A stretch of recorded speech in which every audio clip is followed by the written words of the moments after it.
ምን አደራችሁ የታሚ ምክንያታዊ ድምጽ ወይም ታሚ የሪዝነብል ቮይስ የተሰኘ ፕሮግራም ነው። በመጀመሪያ አድማጭ ተመልካቾች ይህንን ፕሮግራም ፎሎና ሼር በማድረግ ለብዙሃን ታዳርሱት ዘንድ በአክብሮት እጠይቃለሁ። ለአሁን ይዤላችሁ የመጣሁት ርዕስ ከፍተኛ ትኩረትና ጥንቃቄ ለኢትዮጵያ አየር መንገድ የሚል ነው። አበው አንድ አይን ያለው በአፈር አይጫወትም ይላሉ። የኛ የኢትዮጵያውያንን ሁኔታ ለተመለከተ ግን ከአፈር አልፈን ተርፈን በኤፍ1 ቦምብ ቀለበቱን ነቅለን ቅልልቦች ስንጫወት ያገኘናል። ለዚህ አይነተኛ ማሳያ የሚሆነን ደግሞ በኢትዮጵያ አየር መንገድ ላይ የማያባራና የማያቋርጥ ጫና እያደረግን መሆናችን መሬት ላይ ያለ ተጨባጭ ሀቅ ነው። ወደብ በሌላት ሀገራችን ኢትዮጵያ ብቸኛ መተንፈሻና መላወሻችን የኢትዮጵያ አየር መንገድ መሆኑን አውቀን ከፍተኛ ጥንቃቄ ማድረግ ሲገባን እኛ እንደ ሀገር ህዝብና መንግስት እያደረግንና እየሰራ ነው ያለነው ተግባር እጅግ አደገኛና አየር መንገዱን ለከባድ ኪሳራና ውድቀት የሚዳርግ በመሆኑ ህዝብና መንግስት ቆም ብሎ ሊያስብበት ይገባል።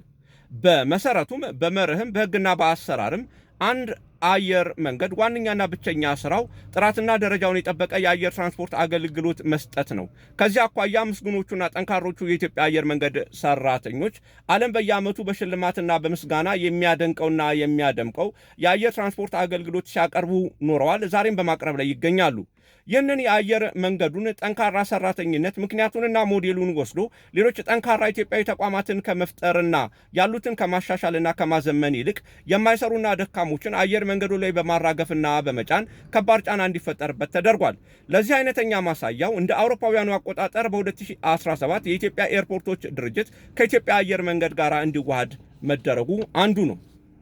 የቀድሞ ሲቪል አቪዬሽን ባለስልጣን የሬጉላቶሪ እና የኤርፖርትስ ኢንተርፕራይዝ ተብሎ ለሁለት ከተከፈለ በኋላ የኤርፖርቶችን መሰረተ ልማት የማስፋፋትና ኤርፖርቶችን የማስተዳደር ስልጣንና ኃላፊነት የተሰጠው የኤርፖርቶች ኢንተርፕራይዝ ቢሆንም የረባ የሰው ኃይል አቅምና አወቃቀር ስላልነበረው እንኳን አዳዲስ ኤርፖርቶችን ብድር አፈላልጎ ሊገነባና ሊያስፋፋ ቀርቶ አምፖል መቀየር አቅቶት ሲውተፈተፍ መንግስት የወለደ አይጥልም ሆኖበት ለኢትዮጵያ አየር መንገድ በማደጎ አሸከመው። እዚህ ጋር የኢትዮጵያ አየር መንገድ 5 ከባድ ችግሮችና ፈተናዎች አጋጠሙት። አንደኛ፣ ያለ እቅዱና ፕሮግራሙ በራሱ መስፈርትና የጥራት ደረጃ ያልቀጠራቸውን ቁጥራቸው በርከት ያሉ ሰራተኞችን ከደሞዝና ከሌሎች ተጨማሪ ወጪዎች ጋር ከኤርፖርቶች ድርጅት ለመቀበል ተገደደ። ዛሬ ላይ ኤርፖርቱን ለቅሶ ቤት ያስመሰለው ችግር የተወለደው ያኔ ነው። የሥነ ምግባር ውድቀት የፋፋው ያኔ ነው።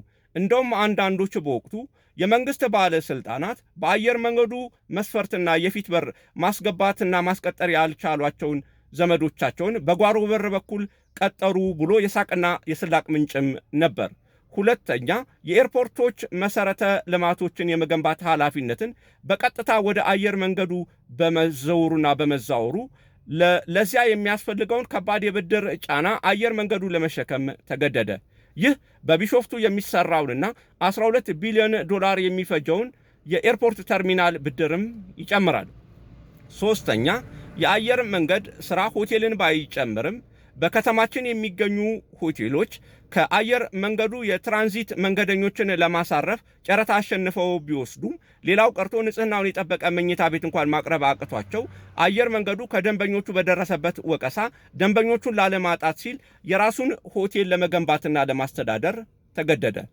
አራተኛ፣ እንግዲህ እነዚህን ሁሉ ችግሮችና መከራዎች፣ ብድሮችና ዕዳዎች መሸከሙ ሳያንሰው በአንድ ወር ጊዜ ውስጥ የ1 ሊትር የአውሮፕላን የነዳጅ ዋጋ ከ150 ብር ከ48 ሳንቲም 169 ብር ከ28 ሳንቲም ተጨምሮበት 319 ብር ከ76 ሳንቲም ገብቶበት አየር መንገዱ ለከባድ ወጪ ተዳርጓል።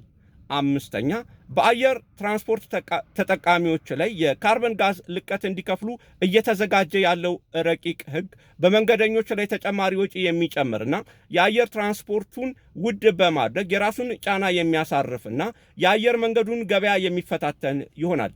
በዚህ ሳምንት ውስጥ በመካከለኛው ምስራቅ የተፈጠረው ቀውስ ያስከተለው የነዳጅ ዋጋ ንረት የኢትዮጵያ አየር መንገድን ያህል ጫና ያልተሸከመውን ስፕሪት ኤርላይንስን ከስሮ ከስራ ውጪ እንዲሆን አድርጎታል። እንግዲህ የኢትዮጵያ አየር መንገድ ለኤርፖርት መሰረተ ልማት ማስፋፊያና ግንባታ የተበደረውን ገንዘብና የሚከፍለውን ዕዳ ከኤር ትራንስፖርት ሰርቪስ ጋር በተያያዙ የተጨማሪ ዘመናዊ አውሮፕላኖችና ልዩ የአየር ትራንስፖርት አገልግሎቶች ላይ ትኩረት አድርጎ ኢንቨስት ቢያደርገው የትና የት ይደርስ ነበረ።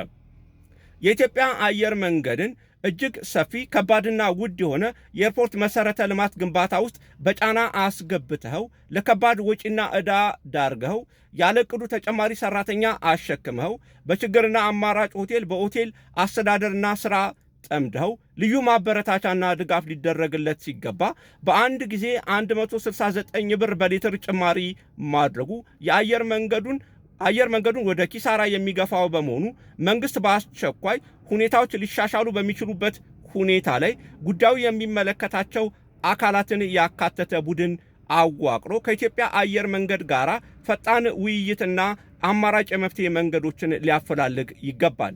የኢትዮጵያ አየር መንገድን ማጣት የኪሳራዎች ሁሉ ኪሳራ መሆኑ ሊታወቅ ይገባል።